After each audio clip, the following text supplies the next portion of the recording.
I'm getting in. Get your feet in. You're playing with the wrong mother. What you gotta do, man? You gonna mace me, mace me. Look at me, mother. You wanna play? We find out that corrupt cops who swore to protect were nothing more than criminals. Police officers are usually here to protect us. But what happens when police officers exhibit such shockingly poor conduct that it leaves us questioning how we can place our trust in them? Here are 19 insane examples of the worst police officers ever. Starting off, one Thursday night back in November 2019, undercover Metro police officers were tailing a vehicle they believed was transporting a homicide suspect. Unfortunately, they ended up tracking the wrong car, which belonged to Ralph Ward, an innocent man simply driving home from his job at a liquor store. In a harrowing turn of events, a group of 8 to 10 officers surrounded Ralph's vehicle, brandishing their rifles and issuing stern orders for him to get down on the ground. What did I do? What did I do? His voice quivered with anxiety as he repeatedly questioned, "What did I do?" You didn't. Yes, you did. You took off. No, sir. No, sir. No, sir. I promise you.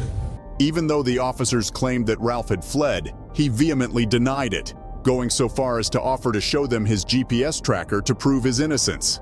However, despite his efforts to clear his name, he was still taken into custody and brought to the police station. The legal battle that ensued was a long and challenging one. 7 months later, the lawsuit against Ralph was ultimately dismissed. But he didn't stop there. He took legal action against the Metro Police for the unjust treatment he had endured. In the end, Ralph's persistence paid off, as he was awarded a significant compensation of $260,000 as a result of his lawsuit against the police department. In the city of Greeley, Colorado, a police officer named Casey Barnum found himself in a grave situation. It all began when an internal review of his body camera footage revealed a deeply troubling reality: his abusive behavior towards a woman named Rose Perez. Hi. So we're getting a call from your son saying you guys are kicking him out. Kicking him out now? Yeah, he has a warrant out for his arrest. He's not welcome in my home until he gets that taken care of. Okay. Yes, I can. He's a fugitive. Yes, I can. You can call. Listen, Yes, I listen. can. What? I listen to you. Okay, what? You can call us if he comes, but you cannot say you can't come in. And if you lock him out, he can kick your door to get in because he lives here. Okay, I'm gonna tell you something. He may not kick my door. Okay. Okay? If you lock him out, he can. Okay, I didn't lock him out. My sister did. If he is being a havoc, well, my sister is here babysitting. He is not welcome here. She needs to call us. You can't kick Oh, him we out. did call you. We did call. We did a well check. The officer came and you can check that.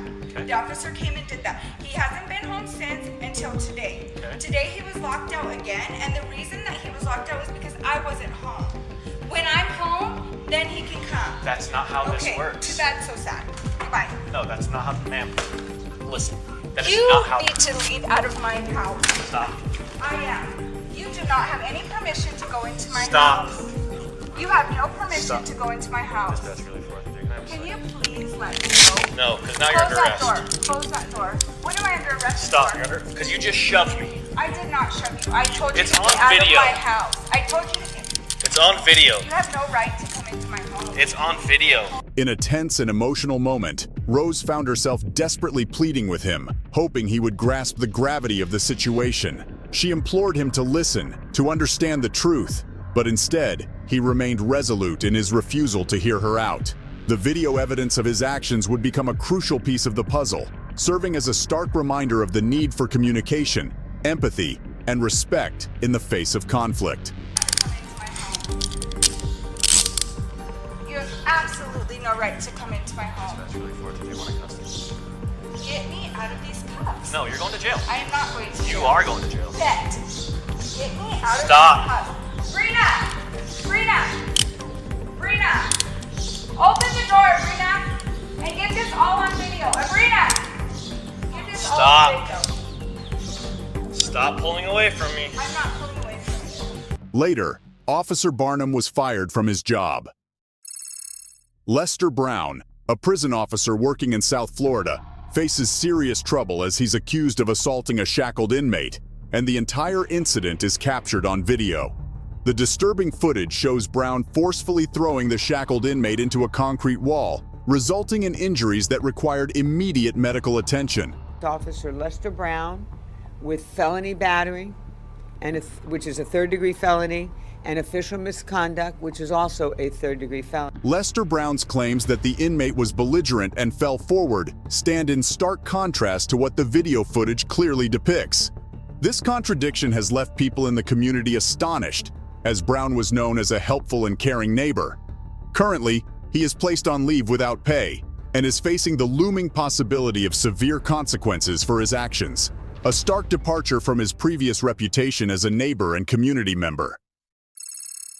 What initially began as a routine traffic stop took an unexpected turn for the worse as a police officer pulled over a driver. The typical exchange between law enforcement and a driver quickly soured, taking an unexpected and potentially troubling twist. Take a look. What's going on? I'd be happy to tell you once I see who I'm talking to, all right? Curiosity and concern led the driver to ask the officer for the reason behind the traffic stop. However, instead of providing a straightforward answer, the officer evaded the question, leaving the driver in a state of confusion. Rather than trying to diffuse the situation and promote understanding, the officer's demeanor took an unfortunate turn. His ego seemed to seize control, leading him to believe he possessed absolute authority in this encounter. Like, what happened?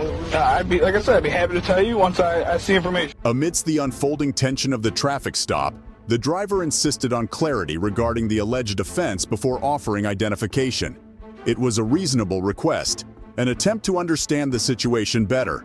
However, the officer, for reasons known only to him, adamantly refused to comply with this simple demand and calls for backup instead. You my information until you tell me what you pulled me over. The situation rapidly spiraled into chaos as the officer abandoned any attempt at de-escalation. With a shocking display of force, he shattered the car window, sending shards of glass flying, and forcefully dragged the driver out of the vehicle. His partner rushed in to assist, adding to the violent scene that had unfolded. In this video clip, we witness a routine traffic stop where officers pull over two men because of a broken taillight. The driver dutifully lowers his window as the police officers assert that the car smells like marijuana and express their intention to inspect it. It's like marijuana, so we're gonna check it, all right? There's nothing in the car, you'll be good to go, all right? Despite the passenger's plea that he had just been stabbed, the officers forcibly push him out of the car. Meanwhile, the driver, who has recently undergone an operation, resists a search and is roughly shoved to the ground and subsequently arrested. With determination, the officers proceed to search the vehicle, but grow increasingly frustrated when they find nothing that supports their initial suspicion. That's the car. Yeah, we gotta find something. In a shocking turn of events, one of the cops resorts to planting marijuana in the car and then falsely claims to have discovered it during the search. This unethical act raises serious questions about the integrity of the officers involved and the need for accountability within law enforcement agencies. None. It's all right. You know what I mean? Yeah. A little bit of weed. Flakes everywhere, though. Yeah, no, he had weed. The unfortunate passenger, after being hospitalized, makes a difficult choice and pleads guilty to avoid facing jail time. This decision is a result of the challenging circumstances he found himself in. In this situation, we've got Detective Marcus Taylor who is leading a police force. Unfortunately, though, they don't behave in a way you'd expect them to. Probably, I would say 2 1/4 just by looking at it. This group of corrupt law enforcement officers behaves like a straight-up gang. They were recently handed severe sentences for their atrocious deeds, which encompassed planting fabricated evidence, engaging in armed robberies, and trafficking narcotics valued at an astonishing $1 million, which included stolen prescription medications. Years later, we find out that corrupt cops who swore to protect were nothing more than criminals. Now, how could we trust police officers that do such things? Impossible. A man named Anthony Davis, not the basketball player, faced a challenging situation with the parole board in Buffalo when he came under suspicion of violating his parole restrictions. In response to these suspicions, officers conducted an investigation at his residence, leading to a concerning discovery.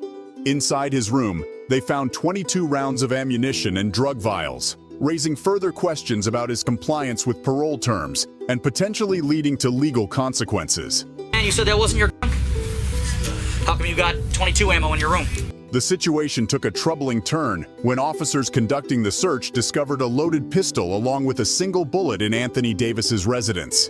Adding to the mystery, they found another bullet near his TV stand, raising questions about the circumstances surrounding these items. However, what further complicates the situation is the appearance of Officer Eliza Rosario on camera, placing Davis's ID badge on the same TV stand. Davis, in his defense, provided 2 photographs as evidence. One photograph showed the bullet on the TV stand, while the other showed the TV stand without the bullet. He submits 2 photographs into evidence of the same TV stand. One is with the bullet without the prison ID. One is with the bullet with the prison ID. Officer Rosario's overzealous actions have landed him on administrative leave, facing scrutiny for his involvement in the case. Meanwhile, Anthony Davis, once entangled in a legal battle, now finds himself enjoying newfound freedom. As the story unfolds, it becomes clear that justice is on the horizon, with the truth emerging to reveal its face. This incident happened in Montreal, where a police officer pulled over a driver and demanded a $600 fine or detention for a suspected radar detector. The driver, fearing the consequences, apologized and claimed ignorance. Nearby, young boys recording the incident prompted the officer to change his approach, advising the driver to hide the detector. The incident highlighted the role of transparency and accountability in interactions with law enforcement. One day, we're going back today, sir. Well, we plan to at least. The police officer's actions might have gone unchecked due to the seemingly casual nature of the encounter and the driver's anxious response. However, a stroke of luck intervened as the young lads, who happened to be nearby, prevented this injustice from taking root. Their mere presence served as a crucial deterrent, ensuring that fairness prevailed in the face of potential wrongdoing. In a surprising turn of events, Police Chief Jonathan Hemphill of Milana, Georgia, found himself pulled over by officers from nearby Molina. Unfazed by the encounter, he began recording the incident, raising questions about the legality of a blue flashing light installed in his car. Chief Hemphill believed that this light alerted law enforcement officers to his presence, and he was determined to challenge its use. When one of the officers clarified that the blue light was unofficial and not a standard law enforcement signal, Chief Hemphill's frustration escalated. He asserted his authority, claiming that the officers worked for him, adding another layer of complexity to the already tense situation. Well, nice to meet you, sir. Matt Pope worked for me. Your chief worked for me. Yes, sir. There's no need to get upset. Initially, he believed the lights were perfectly acceptable and likely didn't anticipate being pulled over, given his position as the police chief. However, as the encounter unfolded, tensions flared, and Chief Hemphill grew increasingly agitated. He repeatedly questioned the officers, loudly demanding to know if they intended to issue him a ticket. Gonna write me a ticket? Are you gonna write me a ticket? Sir, we're just trying. During the encounter with Chief Jonathan Hemphill, the police officers decided to verify the license plate on his vehicle. To their surprise, the tag came back registered to a different automobile name, raising suspicions about the vehicle's legitimacy. A heated debate ensued, with both parties firmly holding their ground. In the end, Chief Hemphill, evidently frustrated, made the decision to leave the scene. In a troubling video clip, personnel from the Metro Police Force are caught in the act of soliciting bribes from drivers. The footage paints a grim picture of a country plagued by corruption within its law enforcement agencies. One particular frame of the video captures a moment when a police officer attempts to extract a bribe from a driver. However, the driver refuses to comply and instead requests the officer's badge number, hoping to hold him accountable for his actions. That we can sort out like this. Yes, you can. Okay, so what happens if I say, can I get your badge number? In a surprising turn of events, the police officer suggests resolving the issue quietly when faced with a driver who questions his actions. However, when the driver insists on obtaining the officer's badge number, the situation takes a dramatic and concerning twist. Instead of complying with the request, the officer decides to arrest the driver. There's no money exchanged, then it can't be corruption. But however, there can still be misconduct on the part of the officer that can be investigated. The police make a controversial claim that the officer involved won't face termination unless a sum of money changes hands, raising suspicions of potential officer misconduct. In another image, There's evidence of police officers collecting money from vehicles without issuing any fines, suggesting a deeply concerning pattern of behavior. In response to these alarming incidents, the officers involved have been suspended pending further investigation and will ultimately face a disciplinary hearing. The hope is that this committee will be comprised of individuals known for their integrity and honesty, as it is crucial to ensure a fair and just resolution to these troubling allegations within the police force. This altercation happened in Utah, where a police officer participates in some questionable behavior. Such actions can't be explained and are probably happening since the officer wants to boost her arrest record. However, this isn't a good way to do that. She's stopping random drivers and falsely arresting them. She even gives drivers breathalyzer tests and arrests them for DUIs, despite them being negative. Take a look. Have a culture of corruption that occurs here. The stories are just rampant. The blood tests later show no presence of alcohol in the driver's bloodstream, and the charges are thankfully dropped. Clocked me at 73. I said fastest I was going is about 62.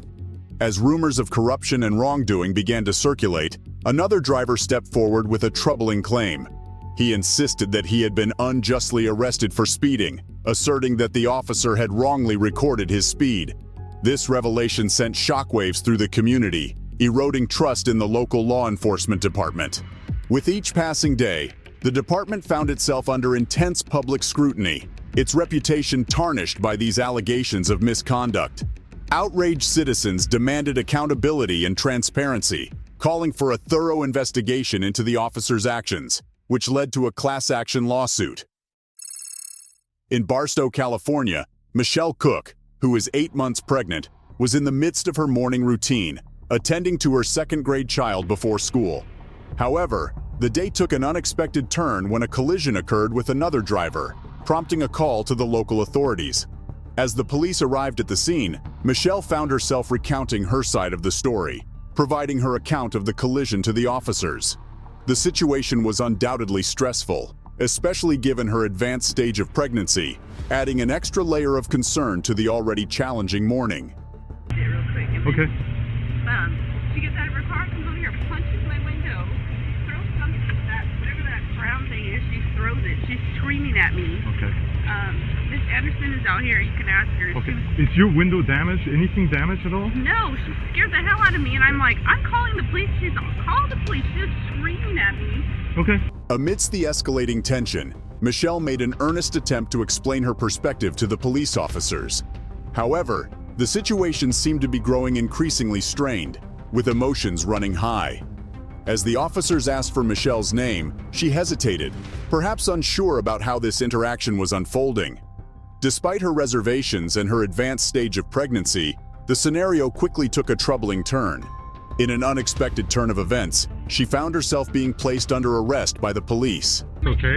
Okay. Well, how long is it going to be for you to make sure? In a deeply unsettling turn of events, Michelle found herself subjected to harsh treatment by the police officers.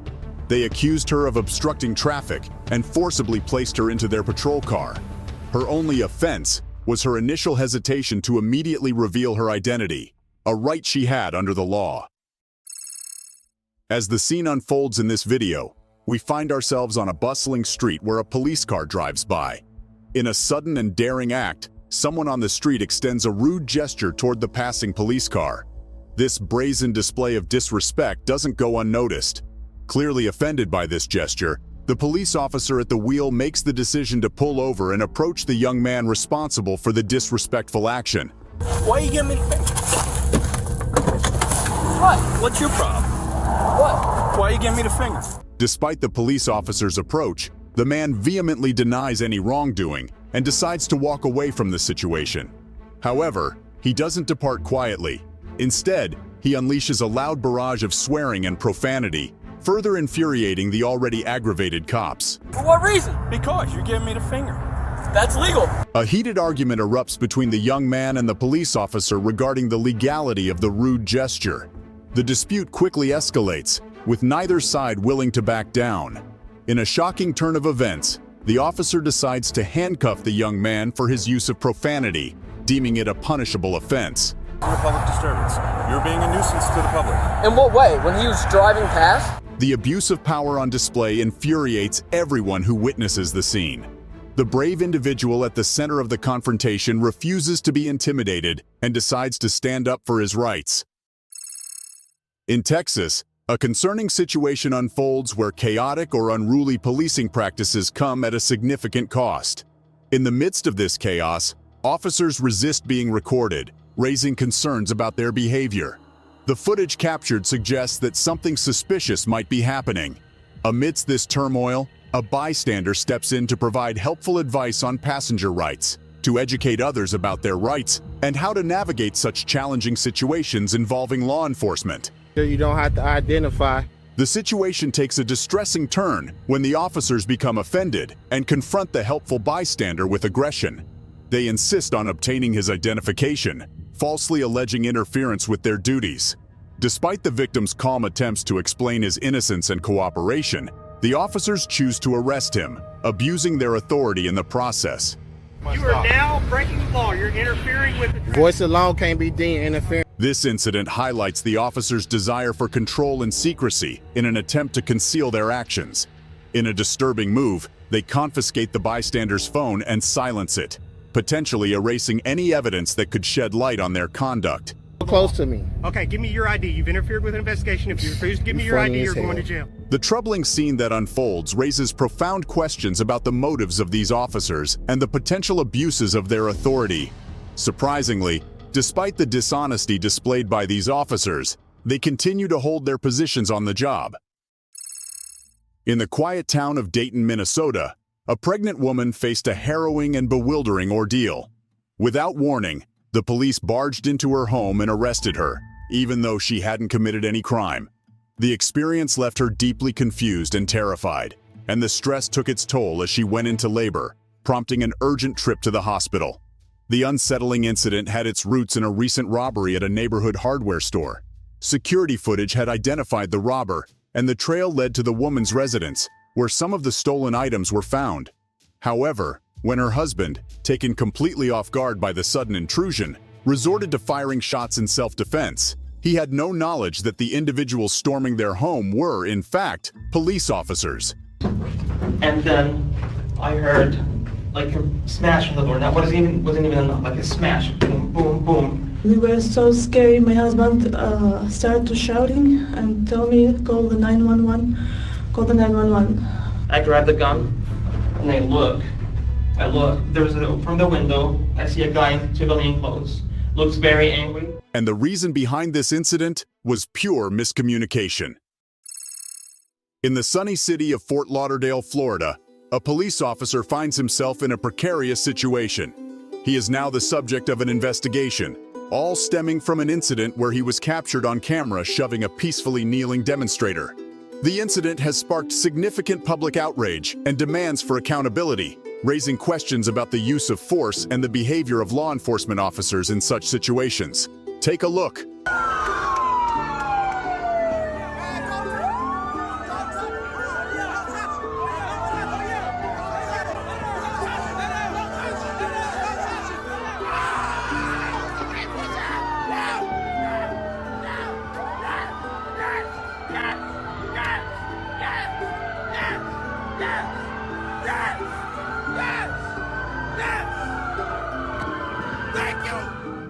In an unusual moment, a black colleague of the officer involved steps forward to question his behavior.